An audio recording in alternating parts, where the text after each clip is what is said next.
mereka sangat apresiatif ya, sangat-sangat mengapresiasi semua kerjaan gua. Beneran, lamar aja nggak apa-apa. Yakin aja sama kemampuan kalian deh. Kok ini kayak gini sih? Ini kan gua nggak mintanya nggak begini nih, harusnya nggak begini.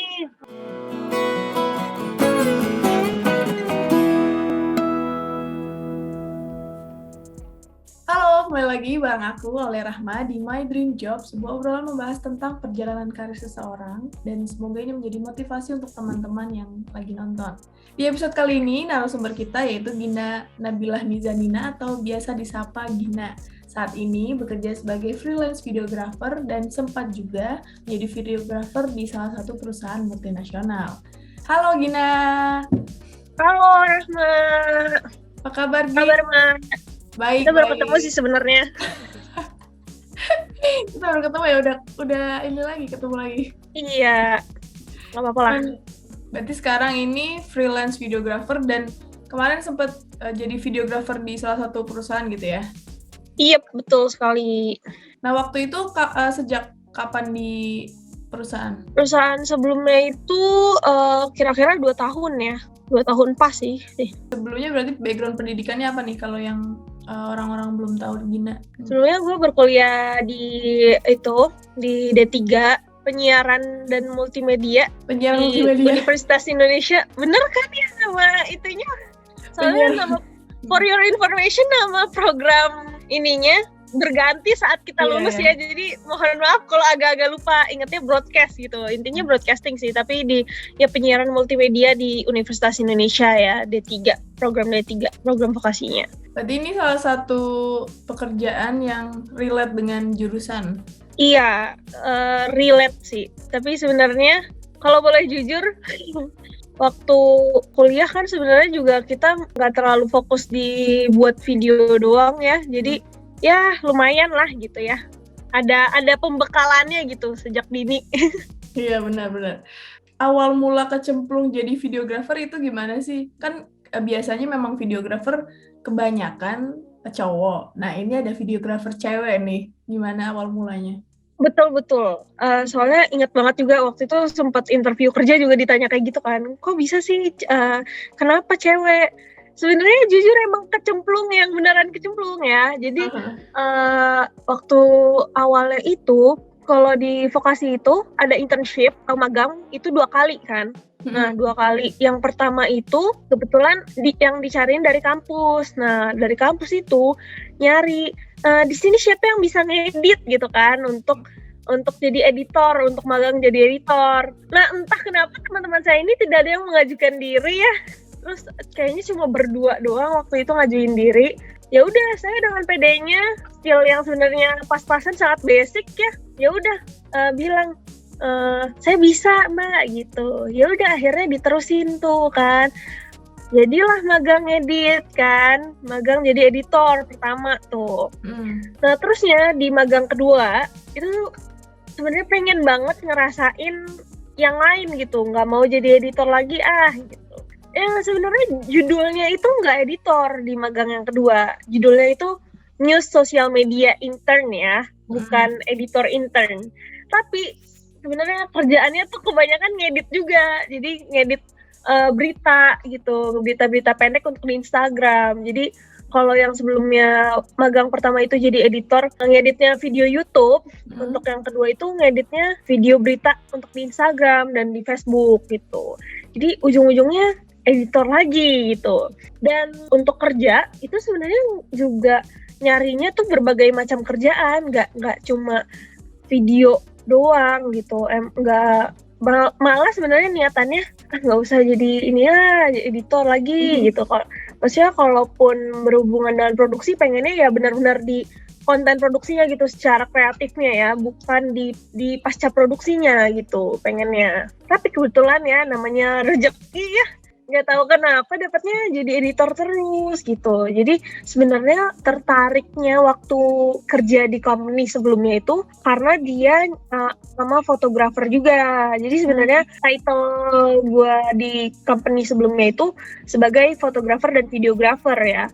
Karena fotografernya itu tuh beneran fotografer yang untuk artis gitu, untuk stage. Ada kegiatan UKM Radio RTC itu gue sebagai reporter. Nah, reporter itu kan banyak keluar-keluar untuk nonton entah event atau festival-festival musik itu gue banyak kan. Jadi gue tuh ada portofolio untuk foto-foto stage gitu. Jadi sebenarnya gue tertarik banget untuk apply ke company sebelumnya itu karena dia untuk foto-foto artis yang dimana sebelumnya gue juga ada pengalaman dari UKM gitu. Nah tapi sebenarnya karena di company sebelumnya ini juga fotografer tuh bukan cuma gue doang, jadi gue bukan fotografer utama, jadi ada fotografer lain juga. Emang ujung-ujungnya lebih banyak kerjaan sebagai videografer sih, jadi editor gitu. Jadi beneran emang kecemplung, nggak ada sebelumnya niatan kayak, aku ingin bercita-cita sebagai videografer gitu, nggak ada sama sekali.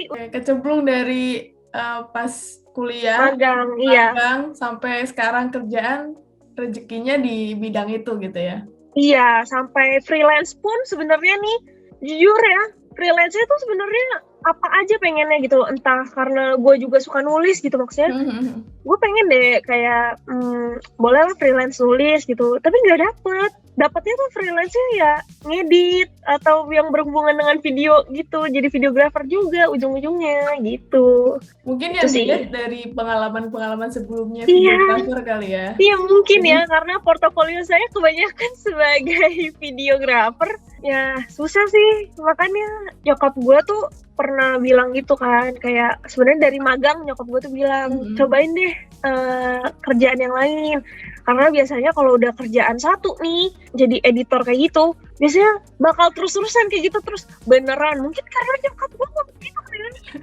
doa orang tua jadinya doa kan gitu, jadi beneran keterusan sampai sekarang saya gitu. Coba nyokap lu suruh doa yang lain kali. Iya kali ya. Oke. Nah, sebelum kita bahas topik yang lain, gue mau ngasih lo pertanyaan di games pernah atau nggak pernah. Ini mungkin bisa relate ke perusahaan lo sebelumnya atau mungkin saat ini sih nggak apa-apa. Oke, pertanyaan pertama, pernah atau nggak pernah ketiduran di kantor atau ketiduran pas online meeting sama klien misalkan? Oh, pernah banget. Gimana itu? Kalau waktu sebelum WFH, itu sebenarnya lebih ke sengaja tidur bentar ya, di meja gitu. Karena emang gimana ya, kerjaan ngedit gitu, terus capek banget, jadi kayak pengen tidur bentar. Jadi beneran bentar banget sih sebenarnya. Cuma biar kayak fresh lagi aja otaknya gitu. Karena kalau dipaksain juga nggak jalan gitu kan. Nah, kalau yang WFH nih beneran parah banget, jangan ditiru ya teman-teman. Waktu itu kayaknya emang meetingnya pagi-pagi ya, dan gue tuh ketiduran, yang benar-benar ketidurannya tuh sampai selesai meetingnya. Oh, berarti udah mulai meeting, lu ada nih? Enggak, ini jadi gue bahkan nggak masuk sama sekali. Jadi masuk, oke. Jadi gue bangun tidur, mengecek HP itu sudah ada orang-orang telepon, chat, terus kayak sampai selesai gitu. Jadi kayak minta maaf banget, dan untungnya bos gue itu baik banget. Jadi dia kayak ya udah biasa aja, nggak memarahi, gaji saya juga aman gitu. Jadi ya udah gitu sih. Cuma itu parah banget ya, jangan ditiru ya. Itu beneran kayak nggak sadar, kayak padahal ada alarm juga nggak bangun gitu. Itu kayak kecapean banget ya. Dan lucunya ya, biasanya kan meeting, itu weekly meeting tuh biasanya dulu tuh pagi-pagi terus. Sejak gue ketiduran, entah karena ini gue kegeeran atau gimana ya, tapi kayaknya abis itu dipindahin jadi setelah isoma. Gitu. Meetingnya, tadinya weekly meeting tuh selalu pagi-pagi, tapi setelah gue ketiduran, jadwal weekly meeting dia jadi setelah isoma gitu. Mungkin takutnya gue ketiduran lagi kali ya. Iya, biar antisipasi ya. Iya betul, jangan ditiru ya. Sekali lagi jangan ditiru. Pertanyaan kedua, pernah atau nggak pernah telat online meeting saat WFA atau telat meeting pas di kantor? Ini beda sama sebelumnya ya? Oh enggak sih, kalau yang sebelumnya nggak dihitung nggak pernah sih kalau telat gitu. Walaupun ini maksudnya kayak waktu WFO juga nggak pernah sih telat. Okay. Berarti tadi pernahnya waktu WFH lebih banyak nungguin. Kenapa? Jadi pernahnya yang ketiduran. Iya, kalau yang ketiduran dihitung sebagai telat, ya itu telat banget, setelat-telatnya sih. Itu doang sekali. Next. Pernah atau nggak pernah salah kostum ke kantor Atau mungkin saat online meeting ada dress code apa gitu? Nggak pernah sih ini. Karena kantor juga kebetulan tipe yang santai ya, jadi emang ya dress code-nya ya casual terus gitu. Pernah atau nggak pernah buntu saat ngerjain suatu kerjaan dan cara agar nggak buntu lagi itu gimana? Pernah banget pasti ya, kayak seperti yang sudah diceritakan, sebenarnya kan kayak gue ini bukan yang orang yang niat untuk sebagai videographer, jadi secara skill sebenarnya mungkin ada orang yang lebih jago ya dari gue, sangat-sangat jago mungkin kayak, tapi ya entah kenapa rezekinya dapat terus di video walaupun dengan skill yang masih perlu sangat belajar gitu. Jadi sebenarnya kalau buntu kerjaan itu ada banget, kayak nggak tahu lah nih mau diotak-atik gimana lagi videonya, terus kayak pengen deh videonya kayak lebih keren tapi kok nggak bisa gitu kan. Kayak kalau buntu kerjaan emang spesial untuk yang editing ya khususnya, itu biasanya ngeliat karya orang lain dulu sih. Kalau buntu kerjaan tuh ngeliat karya orang lain dulu biar jadi referensi gitu, kayak mau diapain gitu kan. Ya istirahat aja sih sebenarnya, kayak antara istirahat atau lihat referensi banyak referensi itu supaya nggak buntu lagi gitu. Biasanya kalau ngeliat kerjaan lain juga kayak jadi terinspirasi untuk bikinnya kayak gimana lagi gitu, jadi termotivasi lagi gitu sih. Oke, jadi lebih banyak nonton video-video gitu ya di sosial media. Iya. Gitu. Next, terakhir nih, pernah atau nggak pernah nggak mandi saat ke kantor atau pas online meeting? Oh, kalau ke kantor nggak pernah ya, tapi kalau online meeting pernah banget kan, karena ya sering kayak juga gitu. Ya. Karena biasanya juga gue itu weekly meeting waktu di kantor sebelumnya itu ya juga sebenarnya yang penting absen gitu, maksudnya gue nggak banyak ngomong juga, jadinya kayak peran gue tidak penting-penting amat pun gitu di dalam meeting itu, kecuali gue enggak sih, waktu itu gue juga presentasi kagak mandi pernah. Waktu WFH kan gitu, soalnya online meeting, soalnya online meeting doang gitu. Jadi yang penting kayak dandan aja, kalau misal atau ya biar segeran dikit ya pakai lip tint lah, pakai apa gitu, biar nggak buluk-buluk amat gitu. Tapi ya nggak mandi sih kalau WFH emang seringnya. Tapi kalau ke kantor nggak pernah, soalnya nggak bisa gitu kalau keluar rumah nggak mandi tuh rasanya aneh. Oke, itu dia tadi sedikit pertanyaan games pernah atau nggak pernah untuk Gina. Nah, Gin, berarti ini boleh dijelasin sedikit mungkin job desk lu di perusahaan sebelumnya, videographer itu ngapain aja dan alur kerjanya kayak apa sih? Soalnya kan ini videographer, apakah cuma syuting doang atau sampai proses editing dan selesai final video gitu? Kalau di company sebelumnya sendiri itu sebenarnya gue semuanya ya, cuma gue lebih sering ke editing doang, karena itu kan emang platform untuk live gitu ya. Gue lebih sering ngedit untuk bikin highlight dari live gitu, dibikin jadi video yang lebih singkat dan kayak lebih menarik gitu, diedit lagi. Nah, tapi kalau untuk keseluruhannya sebenarnya gue kerjain ya, kayak dari pra sampai pasca biasanya gue kerjain. Nah, kayak misalkan syuting gitu, kalau ada keperluan promo, biasanya gue kadang kayak waktu itu gue pertama kali masuk itu langsung ada event gede gitu, langsung ada event gede dan gue harus langsung ikut-ikut syuting gitu. Maksudnya emang gue sendiri sih, bukan gue ikut-ikut, emang gue sendiri videografernya. Habis itu ya gue biasanya juga gue yang konsepin, kayak jadi praproduksi biasanya konsep dulu, bikin konsep, habis itu produksinya gue syuting, gue yang ngurus semuanya, entah shotnya kayak gimana, terusnya lightingnya kayak gimana, itu gue. Terus habis itu ya pasca produksi ya gue editing, ya itu juga gue sendiri idenya gitu, dari yang udah konsep yang dibikin dari praproduksi gitu sih. Kadang juga biasanya konsep dibantu sama tim marketing juga sih gitu. Kadang-kadang dibantu tim marketing, kayak mereka maunya, karena kalau buat promosi gitu kan juga mereka harus tahu ya, harus ngasih arahan mau kayak gimana, storyboardnya kadang dari mereka gitu. Jadi gue tinggal realisasiin aja gitu sih biasanya. Kalau nggak ada storyboard atau apa, berarti lu yang konsepin sendiri dari mulai shooting sampai editing gitu?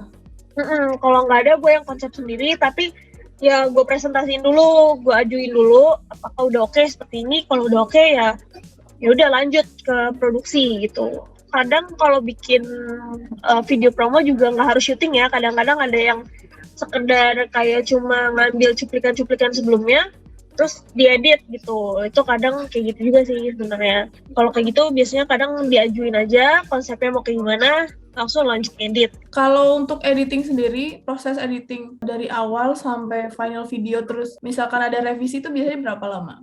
Ini mau bangga dikit ya. Gue jarang banget revisi sebenarnya. Jarang banget. Kecuali itu emang kayak bulan puasa gitu, nggak jelas. Mungkin karena WFH juga ya, jadi kayak miskopnya banyak banget. Padahal udah gue kasih preview, udah berkali-kali di review, terus tiba-tiba pas mau ngupload, tiba-tiba salah satu bos gue ini bilang kayak, kok ini kayak gini sih, ini kan gue nggak mintanya nggak begini nih, harusnya nggak begini. Wah, kacau, udah dimarah-marahin dah tuh gue kan. Padahal itu sebelumnya udah review berkali-kali, tapi ya nggak tahu ya, mungkin dia baru sadar atau gimana. Ya maksud gue kalau kayak gitu sebenarnya itu bukan kesalahan gue ya, karena gue udah ngasih preview sebelumnya, kecuali gue belum ngasih preview sama sekali. Nah itu mungkin nggak enaknya WFH kayak gitu ya, kadang ada miskom atau orang udah stres duluan mungkin di rumah, jadinya kayak gitu deh gitu. Tapi sebenarnya kalau gue sendiri jarang banget revisi sebenarnya. Kalau revisi tuh kayak revisi minor doang sih, jadi kayak cepet ngerjainnya, bisa hari itu juga selesai. Tapi memang dari awal konsep videonya udah approve, jadi meminimalisir revisi ya. Kalau untuk suasana kerja di sana tuh kayak apa sih? Misalkan ada budaya yang unik di perusahaan lo, atau misalkan treatment khusus di perusahaan lo kayak apa sih? Dibanding mungkin perusahaan-perusahaan lainnya yang lo tahu. Gue mau bandinginnya sama perusahaan-perusahaan yang gue pernah magang aja ya. Karena kalau dari cerita temen, karena gue nggak ngalamin sendiri, kayaknya kurang etis ya saya kalau menceritakan. Jadi gue mau bandingin aja kalau di perusahaan magang sebelumnya. Sebenarnya yang gue suka banget dari perusahaan gue sebelumnya itu, mereka sangat apresiatif ya, sangat-sangat mengapresiasi semua kerjaan gue gitu. Dan itu nggak gue temui di sebelumnya, di 2 kantor yang gue magang sebelumnya. Jadi sebenarnya waktu itu juga kayak waktu nyari-nyari kerjaan pertama itu benar-benar yang agak takut sih, kayak aduh gimana ya, kayak kalau nggak cocok lagi apa emang guanya yang nggak bisa beradaptasi. Tapi gue tuh merasa waktu gue di tempat magang yang sebelumnya pun, kayak di 2 tempat magang sebelumnya, gue udah berusaha beradaptasi sebisa mungkin, tapi kok gue masih nggak nyaman. Kayak gue tuh salah satu orang yang sangat mementingkan lingkungan kerja ya, benar-benar. Karena menurut gue tuh sangat terpengaruh sama lingkungan kerja. Kalau lingkungan kerja yang enak tuh kerjanya juga kayak beban, terus kayak stres, bawaannya tuh kayak gimana ya gitu. Makanya sejujurnya ini juga jadi salah satu alasan kenapa waktu itu gue tuh nggak mau nyari kerjaan lagi jadi videographer gitu. Gue mikirnya kayaknya gue emang gak cocok kali jadi videographer. Tapi ternyata setelah gue di kantor yang sebelumnya itu, ternyata gue fun-fun aja ngerjainnya. Jadi mungkin emang kayak gue gak cocok dengan lingkungannya ya.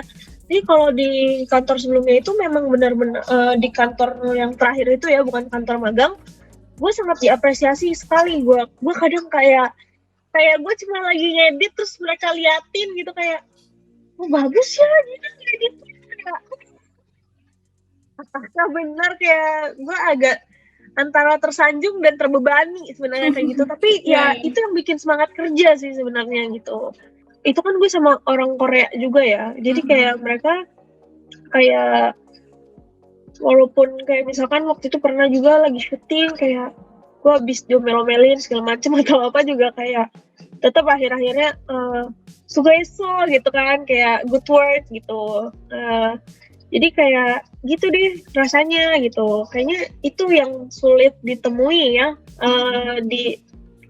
seenggaknya di beberapa kali gue kerja sama orang atau di kantor magang gue sebelumnya, itu sulit gue temui gitu yang benar-benar apresiasi gue gitu. Mereka itu pengennya kerjanya tipe yang pali-pali ya. Pali-pali itu kayak cepet-cepet, harus cepet-cepet banget. Kayak lo harus gercep, harus sigap, harus apa, kayak jangan lama gitu. Ya rapih sih kerjanya menurut gue.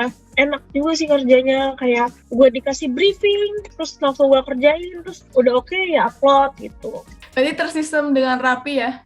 Iya, gitu. Kalau untuk jam kerjanya ini office hour biasa atau gimana? Office hour biasa nih, jam 9 sampai jam 5 ya. Iya, tapi biasanya gue pulangnya jam 6 ke atas sih. Tapi itu juga ada karena yang namanya syuting ya. Jadi biasanya ada aja overtime gitu, atau kerja di luar weekday, ada weekend gitu sih. Kalau kalian ada yang mau kerja di dunia penyiaran seperti ini, emang kayak harus siap-siap mau kerja di luar weekday gitu sih sebenarnya. Harus siap-siap ada kerjaan yang di luar office hour gitu, karena ya namanya syuting gitu. Syuting tuh kayak harus siap-siap, kadang kan kita kerjasamanya juga sama orang lain ya, jadi kita harus nyesuaiin sama waktunya mereka gitu. Iya benar banget sih. Kalau pengalaman selama bekerja selama jadi videographer ini, ada pengalaman terunik atau mungkin paling berat apa sih? Dan tantangan jadi videographer tuh apa? Ada ya, waktu itu project-nya itu sebelumnya, waktu kalau di kantor sebelumnya, gue tuh sebenarnya jarang banget yang syuting bener-bener yang dari awal sampai akhir. Maksudnya kayak yang benar-benar dari produksi sampai pasca produksi tuh gue semua itu jarang banget. Karena sebenarnya kantor gue juga ada kerjasama sama PH kan. Jadi kadang gue biasanya bagian bantu-bantu ngeditnya aja gitu. Waktu itu gue pernah syuting sama Rosa ya, ke Bandung. Itu Rosa penyanyi ya, banyak kali dia nggak tahu. Diva. Itu dia tuh request, jadi benar-benar dia request ke kantor gue. Itu benar-benar yang dadakan banget requestnya sebenarnya. Dia pengen buat program untuk tahun baru, dan itu request dia sendiri, kayak benar-benar yang mepet banget requestnya. Jadi kayak ya apa ya, mau kerja sama PH pun susah gitu, karena ya itu udah mau tahun baru, udah mau iya kan, orang-orang entah udah book atau udah libur gitu kan. Tiba-tiba gue lagi ngedit, tiba-tiba bos gue mendekat kayak, Gina, you like Rosa right? Kayak gitu, kayak lo suka Rosa kan? Terus kayak kenapa gitu kan. Kayak jadi terus habis itu dia ngomong deh, jadi Rosa mau syuting, dia mau bikin program untuk ngeliput dia tahun baru, kerja di tahun baru gitu, manggung. Terus gue mikir gitu kan, kayak sendiri gitu kan, maksudnya kayak bayangin syuting gitu sendiri tuh gimana kan, maksudnya. Dan itu syuting buat manggung, buat acara musik gitu kan, kayak susah banget coy kalau sendirian doang. Terus kayak akhirnya dia bilang lah, iya boleh, kalau susah ya nggak apa-apa, nanti kita sewa freelance gitu kan. Akhirnya freelance tuh sama teman kita juga, si Dinda kan, ikut ke Bandung. Akhirnya dia membantu gue untuk dari konsep, terusnya syuting, dan offline editing. Offline editing itu yang cut doang gitu ya, jadi benar-benar belum dikasih efek atau diapa-apain lah gitu, masih raw gitu videonya. Nah ribetnya ini, susahnya ini, jadi itu tuh gue baru ada yang namanya beli stabilizer, ya kan? Stabilizer kan. Nah jujur selama kuliah pun gue nggak pernah pakai stabilizer gitu. Jadi benar-benar yang kalaupun gue pernah lihat stabilizer, ya stabilizer yang biasa aja gitu. Tapi kan kalau di kantor gue ini sangat senang dengan kemewahan ya, jadi kayak waktu milih-milih stabilizer, ya udah yang itu aja yang paling bagus, yang mahal, tapi teknologi untuk terlalu canggih. Sejujurnya nggak pernah pegang stabilizer gitu kan. Ya seperti yang sudah gue bilang, sebenarnya secara skill gue ini masih banyak belajar banget, masih perlu banyak belajar gitu. Dan waktu itu kayak bingung banget, bener-bener yang itu harusnya mempermudah gue, tapi gue malah bingung gitu. Habis itu Terus gimana? jadi malam-malam di hotel tuh bareng Dinda, kita otak-atik gimana nih caranya stabilizer bekerja. Dari tutorial gitu. Udah lihat tutorial, tapi kayak si stabilizernya ini kayak dia kan bergerak otomatis gitu. Terusnya kadang-kadang dia nggak bisa tegak gitu, kayak ngeletoy sendiri tiba-tiba gitu. Cuma beberapa menit tegaknya, dan kita nggak ngerti apa yang salah gitu kan. Kita nggak ngerti apa yang salah, jadi kita berdua tuh clueless banget waktu itu. Berarti ini timnya cuma berdua ya pas itu? Iya, timnya cuma berdua. Cewek-cewek? Iya, jadi bayangin tuh kan. Iya, abis itu waktu itu gue juga kelupaan bawa audio. Terus pakai apa tuh audionya? Jadi pagi-pagi kita balik lagi ke kantor, jadi kita malamnya itu emang masih nginep. Jadi kan mau ke Bandung kan, jadi malamnya itu nginep di dekat kantor. Pagi-paginya berangkat kan, jadi kita pagi-pagi balik dulu ke kantor ngambil audio gitu kan. Terus tapi bodohnya juga audionya kayak cuma bawa audio yang shotgun gitu, nggak bawa yang clip on juga gitu kan. Harusnya ada beberapa beberapa pilihan gitulah buat backup kan. Nah itu jadinya kayak kacau balau ya. Terusnya ya bos gua ini ya jadi gue tuh punya 2 bos ya, jadi yang bos cewek dan bos cowok. Nah kalau bos yang cewek ini agak bos cewek ini kebetulan yang ikut ke Bandung gitu kan. Terusnya jadinya dia tuh kayak gimana sih udah dibeliin stabilizer kok nggak bisa makainya ya, dia ngomel-ngomel terusnya kayak begitu deh dia. Jadi sepanjang ini dia ngomel-ngomel kayak si Gino gimana sih gitu kan. Tapi dipakai gak stabilizernya? Enggak, akhirnya gue handheld. Karena nggak bisa. Iya, berarti pakai tangan aja udah ya sama tripod. Teknologinya, ya ampun, kayak beneran bingung. Tapi waktu itu kayak pernah habis selesai syuting waktu itu kayak ada kan produser gitu kan, produser yang dikenal dari PH, dia tuh bisa makanya. Gue nggak ngerti gimana caranya. Berarti harus ini sih jam terbang. Iya kan, itu kayak bisa banget, udah nontonin tutorial beribu-ribu kali, kayak tetap aja kagak bisa, nggak tahu apa yang salah gitu kan, udah bingung banget. Apakah ini emang antara stabilizernya yang rusak atau kitanya terlalu bodoh gitu? Ternyata emang ada sedikit yang rusak, tapi tapi masalah tegaknya itu ternyata bisa gitu. Yang rusaknya yang lain gitu, tapi bukan masalah tegaknya itu. Jadi ya gitulah. Ya, tapi ya gitu. Seperti yang gue bilang kan, tapi waktu syuting itu walaupun abis kecewa ya sama gue, kayak gimana sih lo gak bisa pakai stabilizernya ini kan. Tapi abis itu dia melihat gue bekerja keras untuk shoot semua itu, jadi kayak Gina bagus ya kerjanya. Abis itu tetap ada apresiasinya gitu. Dia merasa kayak gue mau memperbaiki kesalahan gue gitu, walaupun ada bodoh-bodohnya gitu kan. Dia melihat usaha gue gitu, dan dia mengapresiasi itu gitu. Dan gue seneng sih kayak gitu. Itu kerja kayak gitu bikin seneng kayak gitu. Berarti di kantor lo tuh videografer dan mungkin fotografer itu cuma ada 1 orang? Iya, kita cuma fotografer 1 dan videografer 1. Oh ya, sebelum nginep itu pun sebenarnya gue udah ngotak-atik sama teman gue yang fotografer ini gitu kan, barangkali dia tahu. Dan ada juga teman-teman gue yang dari PH itu sebenarnya juga ngebantuin gimana caranya. Nah terusnya tapi ya gitulah, mungkin terlalu canggih ya, jadi kayak bingung gitu sebenarnya. Kayaknya harusnya gue pakai stabilizer yang biasa-biasa aja sih. Kalau background lo kan tadi D3 broadcasting kan?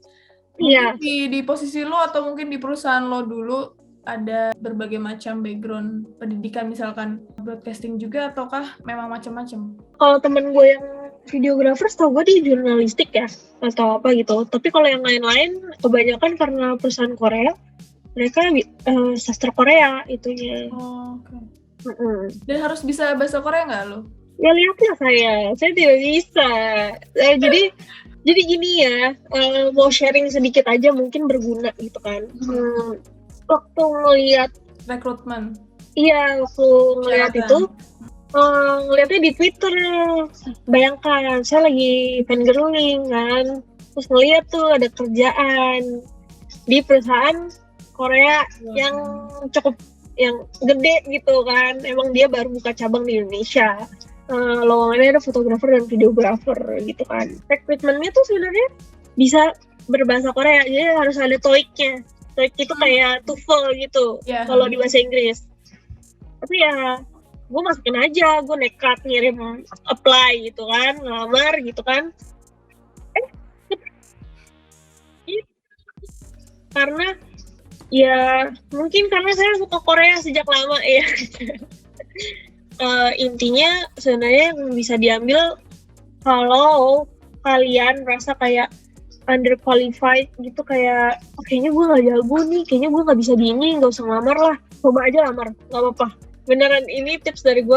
Kalau misalkan kayak kalian seenggaknya ada basicnya sedikit aja gitu, percaya aja sama kemampuan basic kalian itu, nggak apa-apa, coba aja gitu. Karena yang gue rasakan seperti itu gitu. Kayak gue tuh cuma dari sekedar basic banget, benar-benar basic banget, sampai udah berkecimpung 4 tahun itu jadi videografer kan, kayak udah lama banget. Padahal ya gitu ya, cuma dari sekedar tahu biasa doang gitu.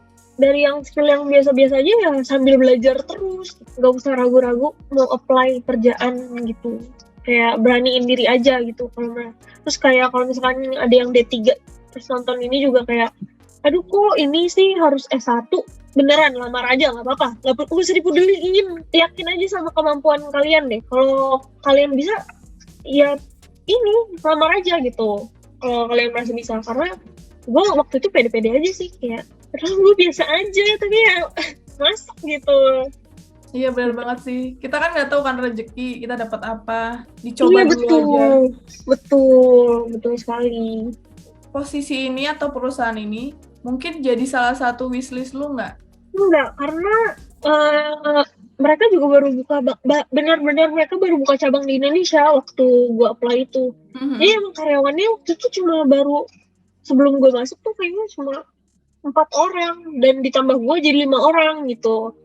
Baru banget buka cabang. Ya seperti yang gue bilang, sebenarnya gue mencoba untuk tidak menjadi videografer sebenarnya, untuk nggak, atau spesifiknya nggak mau jadi editor lah gitu ya. Kalaupun video maunya kreatifnya gitu. Tapi ya kalau kalian cari kerja pasti ada titik di mana kayak udah lamar aja gitu kan. Nggak bisa terlalu pilih-pilih gitu. Iya, nggak bisa terlalu pilih-pilih gitu kan. Udah lamar aja lah gitu. Ya udah, terusnya ternyata dapat panggilan gitu. Jadi emang nggak ada di wishlist kantor. Gak ada di wishlist ininya, kantornya tuh gak ada wishlist karena ya memang mereka baru buka cabang juga sih sebenarnya gitu. Terus kalau waktu apply pertama kerja itu kayaknya nggak ada wishlist spesifik juga sih mau di kantor mana. Untuk gue pribadi, gue prefer kantor yang emang gak terlalu gede. Gimana sih, yang kayak karyawannya tuh gak terlalu gede gitu. Gimana sih, gak terlalu banyak orang.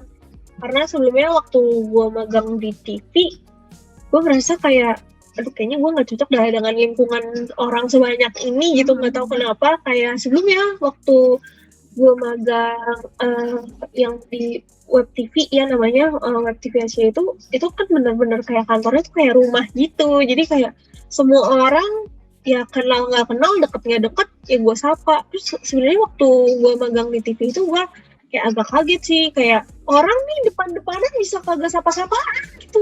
Gue tidak menyangka gitu kan, kayak mereka beda divisi gitu lah, beda program, bisa nggak sapa-sapaan, padahal itu di satu ruangan yang sama gitu. Gue merasa kayak itu awkward banget sih, kayak mendingan gue nggak deket-deket banget tapi masih bisa saling sapa-sapaan gitu. Jadi ya gue kayaknya nggak bisa deh kerja kayak gini gitu. Gue pengen, walaupun gue juga anak yang sangat awkward, juga gue pengennya ya gue pengen berteman gitu, pengen memperluas pergaulan gue gitu. Tapi kayaknya gue malah kayak lebih cocok untuk emang di lingkungan yang gak terlalu besar gitu untuk bekerja gitu.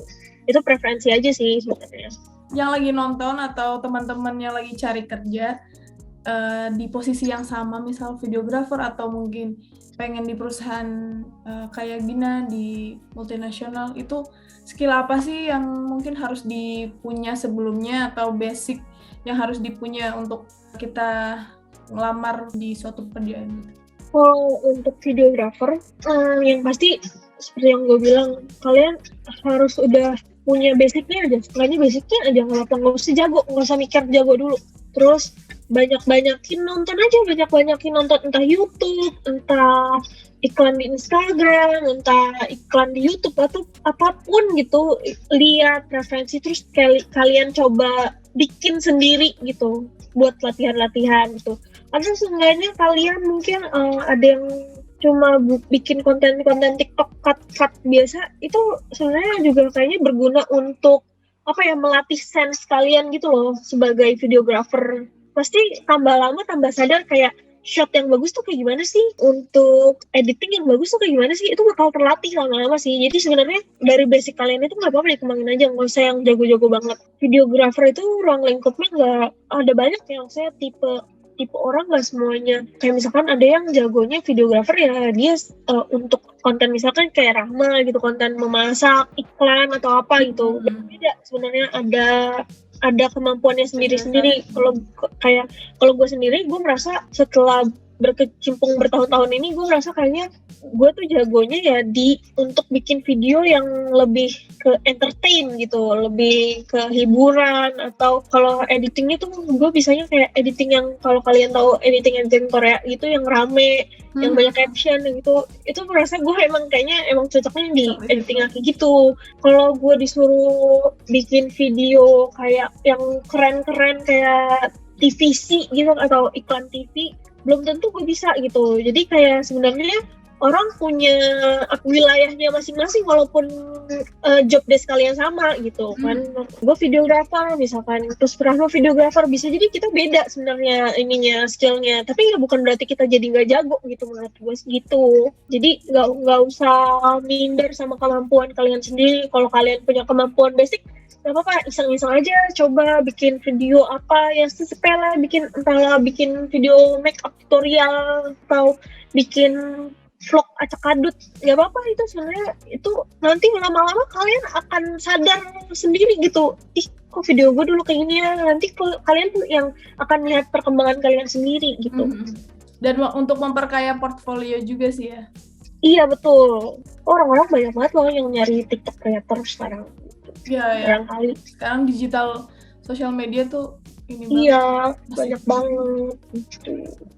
Oke, Gin, terakhir mungkin apa sih motivasi yang lu pegang sampai sekarang, mungkin untuk di bidang pekerjaan atau mungkin di pendidikan dan lain-lain? Motivasi gue kucing.